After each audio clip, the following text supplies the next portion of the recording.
Okay, welcome back to another rendition of Road to Recovery. I'm here with Samantha Goldman. She is the VP of Marketing for Breather in New York City, so we're really lucky to have her here. It's about 8 p.m. for me here in Berlin, so we're doing this at all hours now. A couple of episodes ago, we were in China, and I was getting up at around 5 a.m., so making sure we're going around the world. So thanks for joining us, Samantha. Of course, thanks for having me. Yeah, so Breather, of course, everybody knows this company. Maybe you want to take it away and just kind of introduce your role and give us a little tidbit of what Breather does. Great. So I lead marketing at Breather. Breather is a flexible private workspace company. We have both meeting and office space. And what we really find works well is companies who are looking for their headquarters, usually under about 50 people, to satellite offices or swing space for our offices. And then for meeting spaces, our meeting spaces can be booked on demand from a minimum of 2 hours to up to a week. We also work with customers on recurring appointments too. And all of our spaces, both office and meeting space, are fully set up for you and designed for productivity. So modern furniture, fast Wi-Fi, whiteboards, everything you need to have a productive meeting or to have a really great and productive office space. Mm-hmm. Yeah, no, very cool. When I think of New York City, I think of you guys because back in the day I was doing it. That's great. We're actually in, oh, nice. Yeah. Yeah, New York is definitely one of our largest markets. But we are in 10 markets around the US, so most major markets in the US, including New York, San Francisco, Los Angeles, Chicago, Boston, Washington, DC. We're in Montreal, Toronto, and Ottawa in Canada, and we're in London in the UK. That's fantastic. So you guys have done a lot of growing since I was there last. You were definitely New York based, and then you blew up from there. But maybe we can talk about that a little bit. You'll have a good perspective on what's happening around the US and North America. I got a pretty good hold on what's happening here in London, for example. So we've been following closely. But since you and I booked this appointment to talk, a lot has changed for New York City. So maybe you can give me a little bit of an idea of what's been going on with you guys and how you've tried to keep up with what's happening with the COVID-19 crisis. Yeah, of course. I would say right now, when I think about where the US is and the stage we're at, I think I read recently that only 6 states do not have stay-at-home restrictions. So the vast majority of the US at this point is staying at home. Only essential workers and businesses are really allowed to be out and about. And then anybody who is out, whether you're to run an essential errand or something like that, a mask is recommended by the Center for Disease Control, as well as staying 6 feet apart from anybody. I think this week particularly has been one of the toughest weeks in the US. Many states have been hitting their peak for deaths, so it's been really awful. And in New York, it's been particularly tough. It's pretty much has been the epicenter for a few weeks now of the coronavirus crisis, with I think the most number of cases of coronavirus. Hopefully, and I am hopeful, and I think Cuomo, our governor, said it this morning that he's hopeful that we are going to be seeing a plateau beginning soon. So the stay at home and social distancing measures are beginning to work, and hopeful that there is some light at the end of this tunnel. Mm-hmm. And so with that being said, like Breather, again, you guys offer a very specific service where people can have their own space and kind of check in and everything's ready for you to go. With that being said, how are you handling that right now with cleaning and monitoring? And have you found a complete reduction? Obviously, there's a reduction of usage right now in the market, specifically in New York City. But how are you handling these new protocols that have to come in place? Not that you weren't clean before, but I imagine the measures are quite different now, right? Yeah, we have, I'll touch on a few things you've said there. So number one, we have seen a significant slowdown in our meeting space product. Obviously, this is not the time for us to be pushing people to leave their homes and go, for non-essential work and go into a meeting space, as much as I'm sure many of us would love to find quiet, productive space to work in right now that is not our home, is not our basement, or, trying to dodge children running around. it's not responsible for people to be going to our meeting spaces right now. And, you know, for the short term, we've really adjusted our operations accordingly. We're not pushing people to book our spaces. We're working with our landlords on spaces being closed as well. But we have, you know, really rolled out for where essential work does need to take place. If someone does have essential work and they need a meeting space or they need to access their office in order to do essential work, we do have an entire both enhancing our process as well as we did rolled out all of our spaces that have people in them. And we actually rolled that out. As an example, I think we're on ending week 4 now of most people. It's actually ending week 3 now of people working from home. And for Breather, we're ending week 4, I believe, of working from home for our own company. But at the end of February, I think it was, is when we first rolled out our enhanced cleaning and disinfection process. So it was even before this took a turn for the worse in the United States, and really making sure that our clients were kept as safe as possible, and that we were doing everything we could. Right now, though, we're really focused on working around the clock with our landlords, our business partners, our investors, our brokers, customers, and governments, really to ensure the sustainability of our business in the long run. From a marketing perspective, you know, we're really trying to share relevant content with our customers. We want to make sure that anything we're sending them right now, they really find helpful for adapting to this new normal, right? We're all trying to figure out what we do, how to work in this environment, how to stay sane. So we've developed content like how to design your work from home office, which we had our actual design team created that advice. And right now, my team's actually working on a blog to help small businesses better understand all the resources available to them, as we know that many of our customers are small businesses, and if we're confused, we know they're confused as well. And we're also working with different thought leaders, similar to what you guys are doing around the industry, to really share tips and best practices. And then last but definitely not least, given the current situation, we also really wanted to give back, and we wanted to find ways to help our community, especially those organizations that are on the front lines in the cities in which we operate.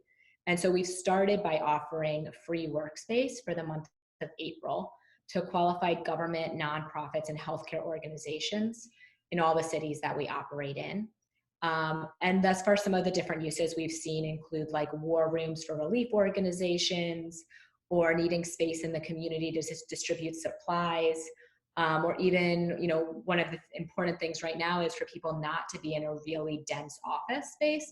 So for essential workers who do need to come into the office and work, giving them additional space so they can split up their workers so that they're not all sitting in close quarters with each other, and can keep that 6+ foot distance between them.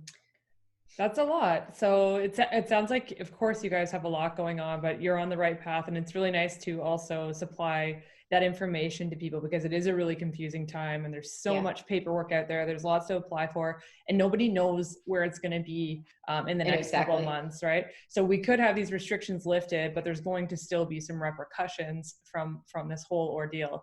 So moving into the future, like when people start to trickle out of that and start going back to work normally, how do you guys see your business model working? And do you have some plans for that? Or I know you're probably trying to come up with a continuity plan, but what are you thinking about how the offices are going to be structured in the future, and what the demand will be like? Yeah, so, you know, one thing that we've started thinking about a team, is that once shelter in place restrictions do begin to be lifted, people are not going to be able to immediately go back to their offices, right? This is not going to be like a light switch that just turns on one day and they're like, okay, everyone can come out and play and this is all done. Where my hypothesis is, and in talking with different thought leaders in the space, we're going to go back to a stepped approach where people can come back together in groups of 5 or 10, and we see how that does, and where the curve is going from the COVID spreading. And so I do believe during that time, actually, our meeting space business will be in high demand because people will want to, we will have gone, probably a month to 2 months, maybe 3 months without seeing our coworkers and being able to come together in person. And so executives wanting to start bringing their leadership teams together, or bringing key members of the team together. For offsites, our meeting spaces will be pretty set up for that, and making sure that, we continue to have the enhanced cleaning and disinfecting processes that I talked about before. And then as we think a little bit more into the longer term of when offices do begin to open back up again and people can return to their offices, people are not going to be able to be going into dense offices. There's still going to need to be, my assumption is at least, more separation there.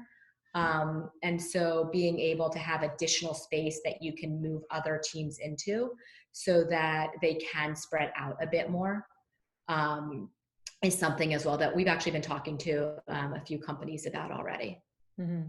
This is actually a common theme that I've been hearing with different office space providers that I've been talking to, as well as the co-working industry, that they are restructuring their development. If they were going to be opening new spaces, they're already accounting for this. And the news just came out about WeWork that they absolutely will not be able to reopen their spaces if they do not adhere to these terms. And we know that spaces like that do try to squish people into offices to maximize on their square footage and the income. So this is going to be very interesting for the market as well, I think, and what you are going to be pricing your business at, right? Yeah, so it's really interesting for us.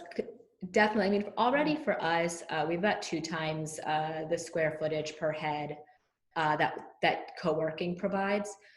So our spaces are less dense, and they are completely private. So, you have, as a leader, you have complete control of who's going in and out of your space.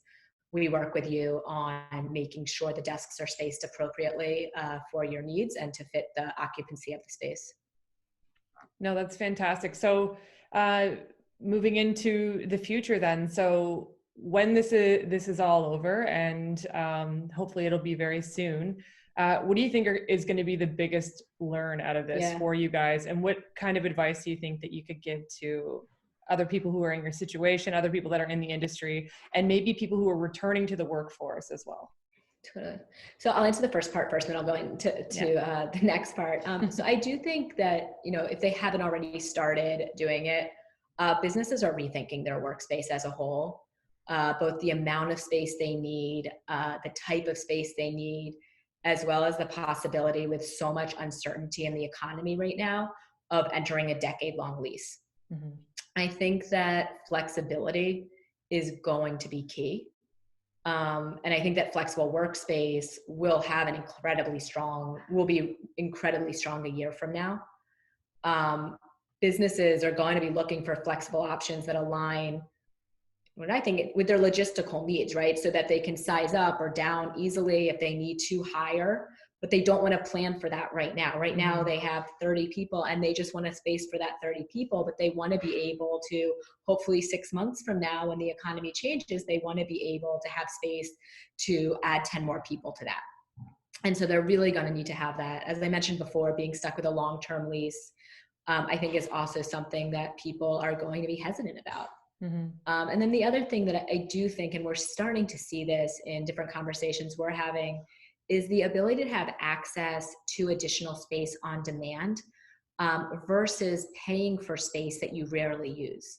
So instead of having a fancy boardroom in your headquarters, if you're a small company, going and getting a boardroom that's needed for larger meetings or something like that, where you can get that space on demand and rent that by the hour.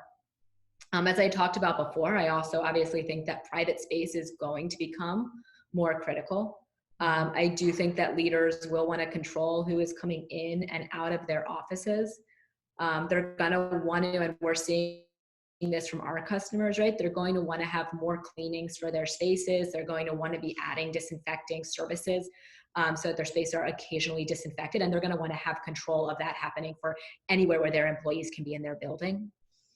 And then, additionally, I think there's going to initially be, and I don't know how long that's going to last, people having shared communal break areas where you don't know what type of restrictions and policies the other companies have put into place, and if they're handling it the same way and putting into the same safety precautions that you're putting in for your employees. And then when I think of, what advice I'd have for the community during this time, it's some of the advice that I've been giving to my team and that we've been talking about at an executive level at Breather is, working with your customers is so key right now. And this is the time to build those long-term relationships and true partnerships with your customers and with your vendors and with everybody you work with within your industry, and not just think about the short term. We all need to be making sure that we're doing what we need to do to survive this crisis, but at the same time, not making it even more difficult for others to survive, or our industry as a whole won't survive. Absolutely. And I think that that's really great advice. And this is also a common theme that I'm seeing from people as well, as becoming more customer centric. Great to hear in the industry. Yeah, no, it is really great, because at the end of the day, I think we're all are running around so much. And that's something we've also learned from this, and especially in companies like yours and ours, you have all these bottom lines you have to meet, and you're spread very thin trying to get everything to work and grow and become this mega mecca, right? And with that being said, we're having this time now to actually, talk to our customers, find out what it is that they really need and what they've been missing before, so that we can actually develop business that's going to be useful for these people in the long run, instead of what we think might work, right? Yeah, 100%. So this is really nice to bring it back to the whole purpose of why we do what we do. And I want to thank you so much for joining me this evening. And we want to follow you guys on your journey and continue to see what's going on, and also thank you for what you're doing in New York City, and of course providing that space to people. Yeah. Oh, of course. And if I can make one pitch on that, if anybody listening to this does know anybody or any organizations that are looking for space, just to email us at covid19-support@breather.com. I really appreciate that. No, that's great. And I'll make sure that I include it in all the material that I get from this, and send it out to our community as well. We appreciate that a lot. Okay, Samantha, thanks a lot. Enjoy the rest of your night, and we'll stay in touch. Okay, bye-bye. Thank you, and thanks again for having me. Thanks again. Talk to you soon. Bye-bye.